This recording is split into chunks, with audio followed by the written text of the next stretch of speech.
పగ విషయంలో నీ అన్నని మభ్యపెట్టగలవేమో, కాని కూతురు విషయంలో కుదరదు ఇంద్రాణి.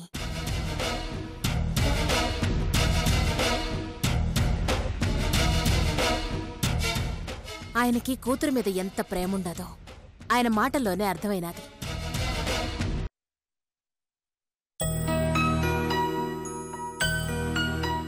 నాన్నా. ఏందమ్మా? నాన్నా, నేను హైదరాబాద్ వెళ్తున్నాను.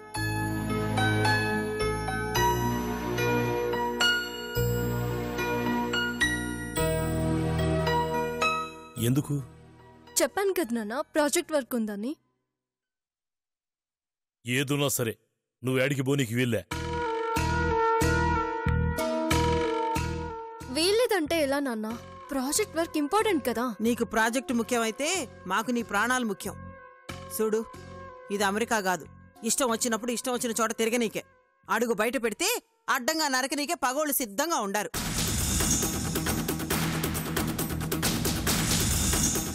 అసలే ఆ పెద్దిరెడ్డి మన మీద కసితో ఉండాడు. ఇప్పుడు నువ్వు పట్నం పోతున్నావని తెలిస్తే ఖచ్చితంగా ప్రమాదం తలబెడతాడు.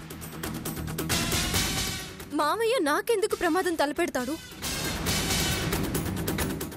నీకు తెలియసిరి, వాడి కూతుర్ని పై చదువులకు పంపిస్తాంటే మనోళ్ళ పిల్లని చంపనీకి చూసినారు. అది మనసులో పెట్టుకుని వాడు ఖచ్చితంగా పగదీర్చుకుంటాడు.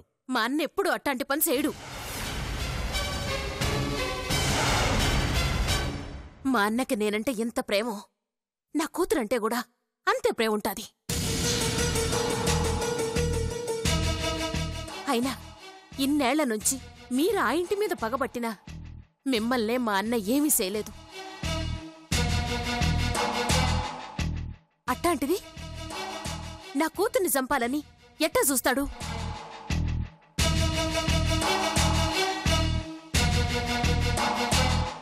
భయపడ్నికి మా అన్న మీలాగా రాక్షసుడు కాదు. అంటే మేము నీ కంటికి రాక్షసులా కనిపిస్తున్నావా? ఎప్పుడో జరిగిన తప్పుకి అమాయకుడైన ఆ పిల్లాన్ని బలి తీసుకోవాలనుకోవడం రాక్షసత్వం గాక మరింకేంది?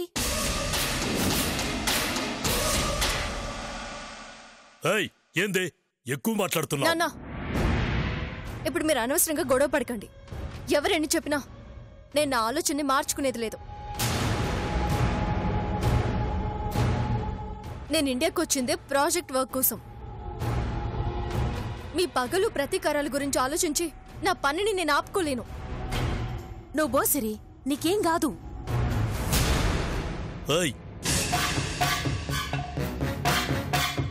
మేం చెప్పేది అర్థం చేసుకోమ్మా. మేము నీ క్షేమం గురించి ఆలోచిస్తున్నాం. నాన్న, మీరు భయపడుతున్నట్టేమీ జరగదు. అసలు పెద్దిరెడ్డి మామి వాళ్ళకి నేను ఎలా ఉంటానో కూడా తెలియదు, కాబట్టి వాళ్ళు నన్నేం చేయలేరు.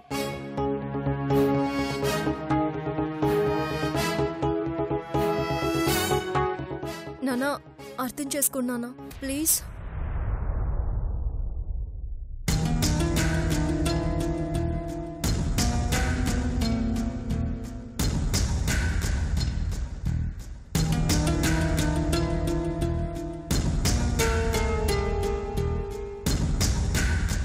ప్లీజ్ నాన్న, ప్రాజెక్ట్ కంప్లీట్ చేయకపోతే నేను చదివిందంతా వేస్ట్ అయిపోతుంది. ప్లీజ్ నాన్న, ప్లీజ్ నాన్న, ప్లీజ్ నాన్న, ప్లీజ్ ప్లీజ్ నాన్న.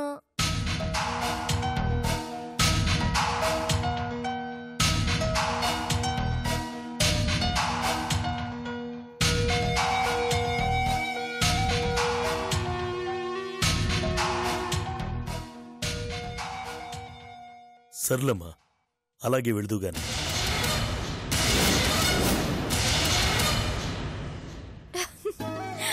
థ్యాంక్ యూ నాన్న, thank you so much.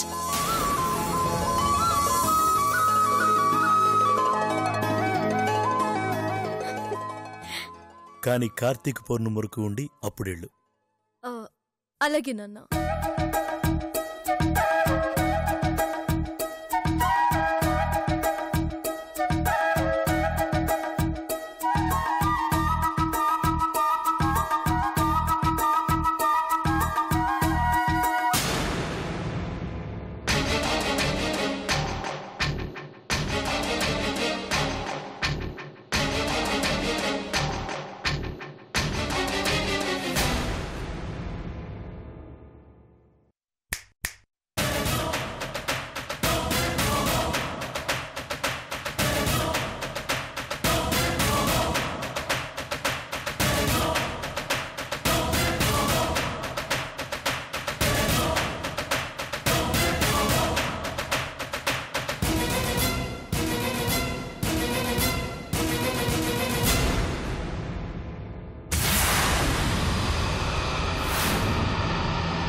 Bhavani Bhavani వస్తున్నానండి. అన్ని సిద్ధం చేసుకున్నావా?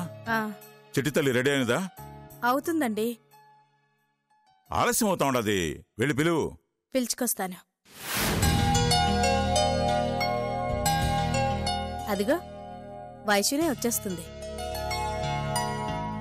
అమ్మా బయలుదేరదామా? నాన్న బావెక్కడా? వస్తుంటాడులేమ్మా, ముందు మీరు వెళ్ళి కారులో కూర్చోండి.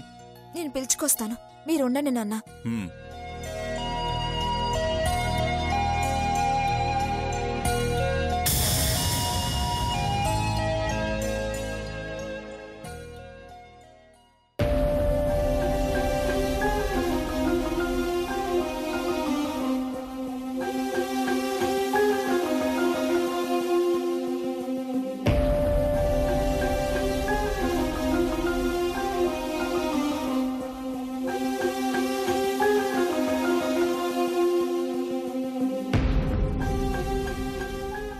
ఇదేంటి బావా, ఇంకా అలానే కూర్చునున్నావు? పద పద, గుడికెళ్ళాలి. నేను రాను వైషు.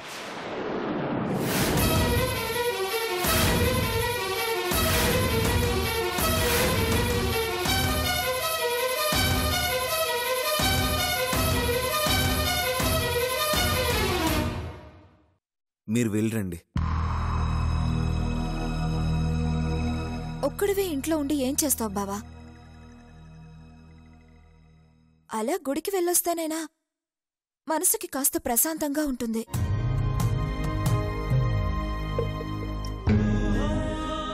నీల ఆచూకీ తెలిసే వరకు ఆలయంలో అయినా నాకు ప్రశాంతత ఉండదు వైషు.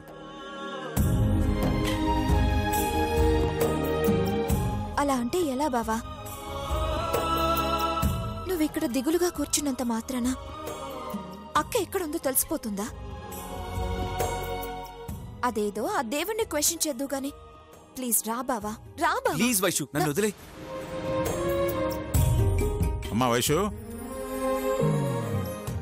సూర్య ఇంకా రెడీ కాలేదా? చూడు నాన్న, బావ గుడికి రానంటున్నాడు. ఏమైంది సూర్య? నా మనసేం బాలేదు మావయ్య, మీరు వెళ్ళండి.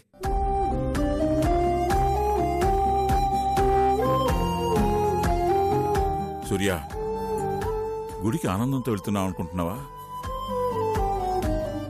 ఆ దేవుడి అనుగ్రహం కోసం వెళ్తున్నావు. కార్తీక మాసంలో దీపాలు వెలిగించి దైవాన్ని ఆరాధిస్తే అనుకున్నవి జరుగుతాయని అంటారు. అందుకే నీల క్షేమంగా తిరిగి రావాలని మనస్ఫూర్తిగా దేవుణ్ణి వేడుకోవాలని వెళ్తున్నాం. నువ్వు కూడా రా సూర్య, తప్పకుండా మంచి జరుగుతుంది.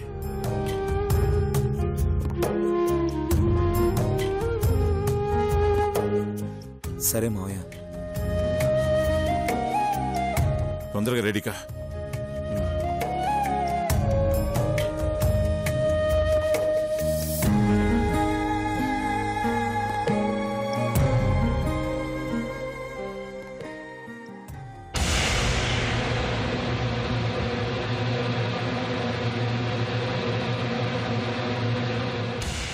ఇంద్రమా,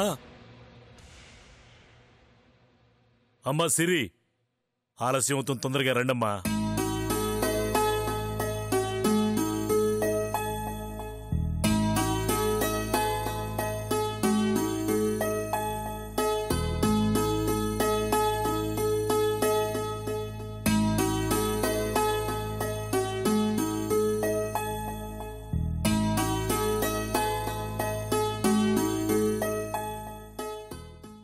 ఆ మొహం చూడు.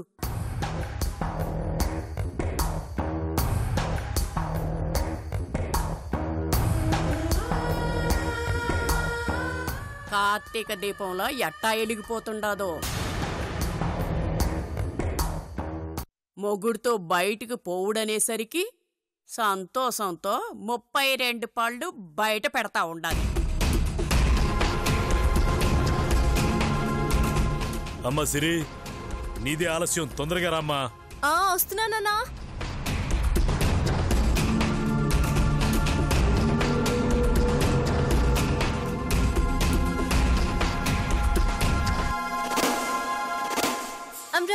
పదే నాన్న.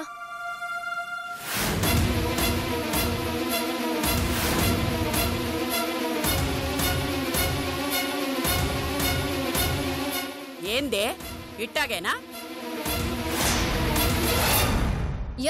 యా ఏందే? నువ్వు పొయ్యేడిది గుడికి, సినిమా కాదు. ఏ ఇలా గుడికెళ్తే తప్పేంటి? బానే ఉందిగా. దరిద్రంగా ఉండాది. ఎట్టా పోతే చాముండి మనవరాలు గుడ్డ కరువై గుడికొచ్చినాదనుకుంటారు. వాట్? బట్ ఈ డ్రెస్ నాకు కంఫర్ట్ గా ఉంటుంది నానమ్మా. చూసేటోళ్ళకి కంపరంగా ఉంటాది. పోయి గుడ్డలు మార్చుకురా.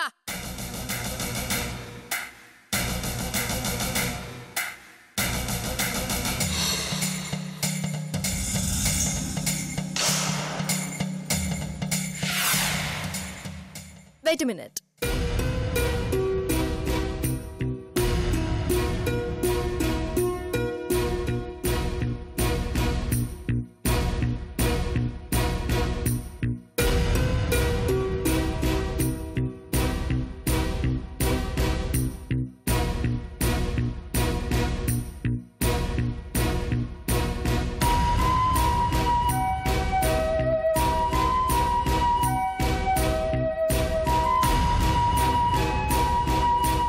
How is my dress? ఛీ! ఏందే ఇది?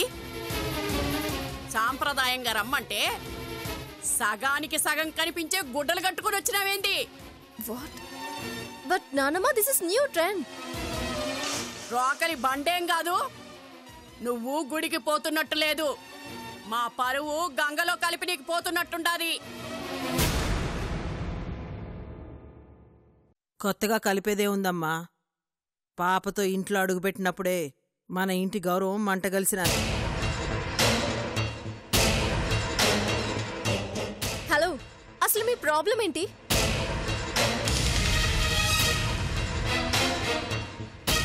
సిరి,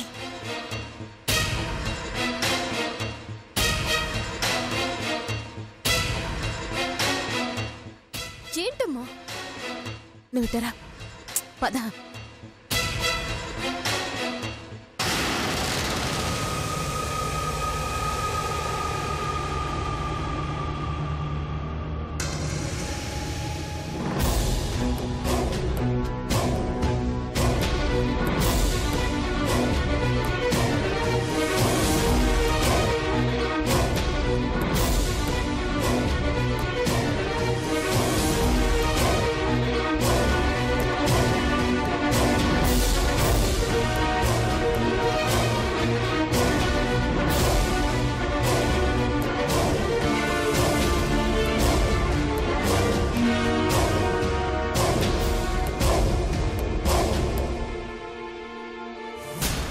ఈ సగం మెదడుది ఆ సగం గుడ్డలు గట్టుకునే దానికి ఏం చెప్పి సచ్చిందో.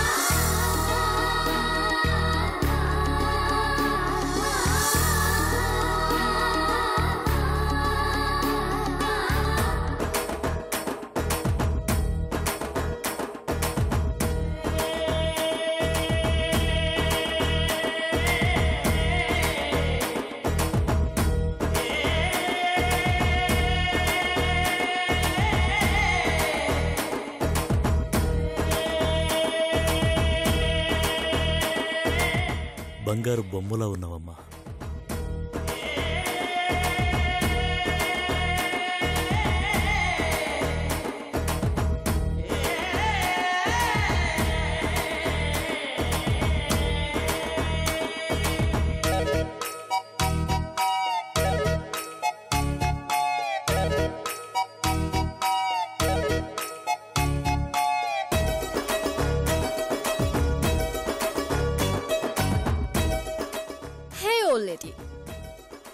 Fix it.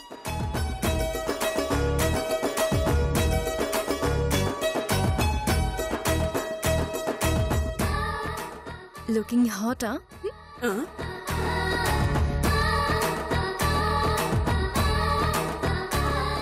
Do you like it? Mic గుళ్ళో ఉంటాది. పో పో పో.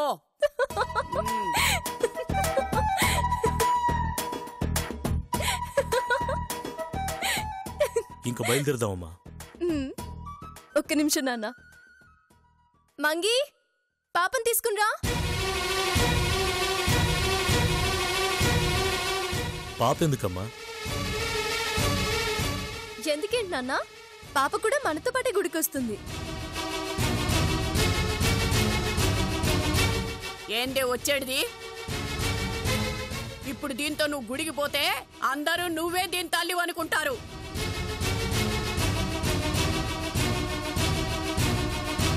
అనుకుని ఎవరేమనుకుంటే నాకేంటి?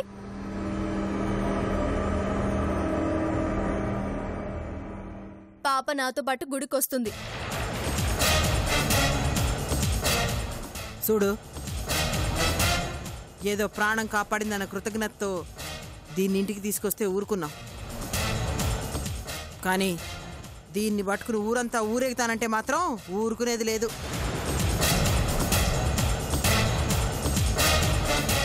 సిరి, ప్రశాంతంగా గుడికి పోదాం అనుకుంటే మధ్యలో ఈ పాప కూడా ఏందమ్మా? అది కాదు నాన్న. సిరి, చీకటేలా పాపను బయటికి తీసుకుపోవడం కూడా అంత మంచిది కాదమ్మా.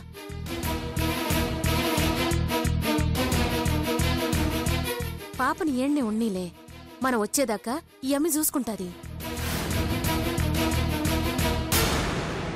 సరే మంగి, జాగ్రత్త. ఏడిస్తే పాలు పట్టించి పడుకోబెట్టు. అట్టగేనమ్మా.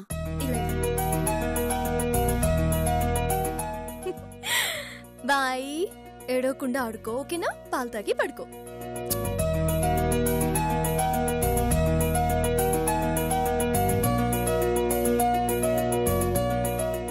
పదండి నాన్న. అమ్మా, పోయేస్తాం. పదింద్రమ్మా. మీరు పొండన్నా, నేను రాను.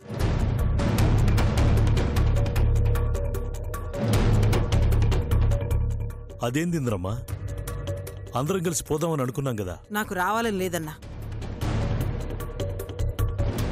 ఏమైనదమ్మా? ఏం గాలే, ఇష్టం లేదు. మీరు వండి. ఏంటత్తా సడన్ గా మూడ్ డిస్టర్బ్ చేస్తున్నావు? సరదాగా అలా వెళ్ళొద్దాం పదా. మీతో వస్తే నాకు సరదా ఏముంటుంది? మీ ఏడుపు మొహాలు చుట్టం తప్ప. మీరు పొండి.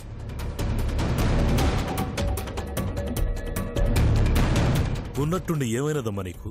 అదోలా మాట్లాడుతుండావు. సిరాగ్గా ఉందన్నా, మనసేం బాల. మీరు పొండి.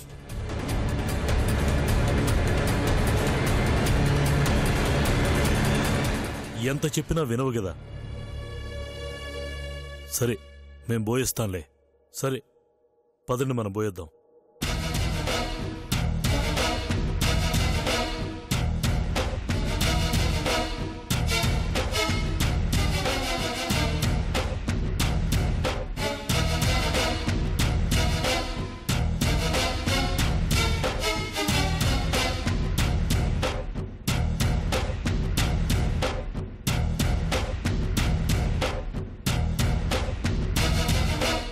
ఏమైనాదే నీకు? ఎందుకు పోలేదు? చూస్తా ఉండు, నీకే అర్థమవుతుంది. ఏంది అర్థమయ్యేది? నేను పోలేక నువ్వు పోక అన్ని వాళ్ళిద్దరితో పంపించినావు. బిడ్డొచ్చినప్పటి నుంచి కొండారెడ్డిలో ఎంత మార్పు వచ్చినదో చూస్తా ఉండావు కదా. మనం ఉంటేనే ఆడు వాళ్ల మాటలు వింటా ఉండాడంటే, అదే లేకపోతే ఆళ్ళు వాణ్ణి మాయ చేసి పూర్తిగా వాళ్ళ వైపు తిప్పుకుంటారు. అప్పుడు మన పగ గంగలో కలుస్తాది, బతుకులు గోదాట్లో కలుస్తాయి. ఇప్పటికే ఆ పిల్ల రాక్షసిని ఎట్టా వదిలించుకోవాలో తెలియక నానా తంటాలు పడతా ఉండాం. నేను పోకుండా ఆగింది ఆ పిల్లను పంపనీకే అమ్మా.